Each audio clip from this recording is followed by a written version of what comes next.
Well, we're getting excellent reviews. We're 91% on Rotten Tomatoes.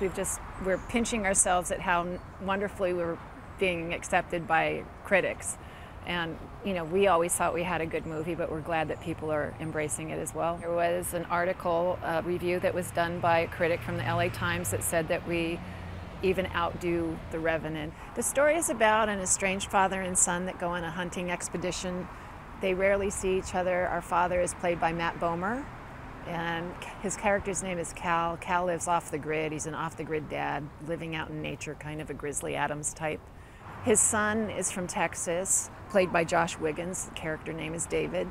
And David is your typical teenager into his cell phone and video games and everything we see kids doing these days that distract them from connecting. And David comes to visit his dad maybe once a year.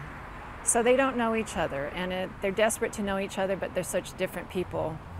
So Cal only knew how to connect with his father through hunting. That's how they bonded.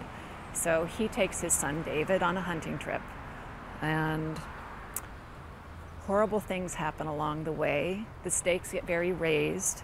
It becomes a life and death drama and a survival tale. And as the stakes are raised, the two begin to bond in ways that they hadn't bonded before. Much of this story is about how we impart codes and ethics and traditions to our sons and daughters and how that gets passed down the generational line. I think people will relate to it because it is so emotionally engaging, this film.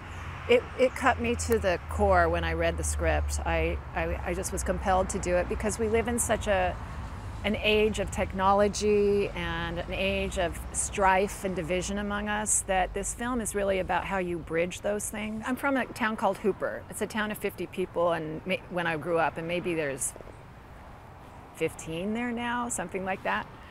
But Hooper is off the grid.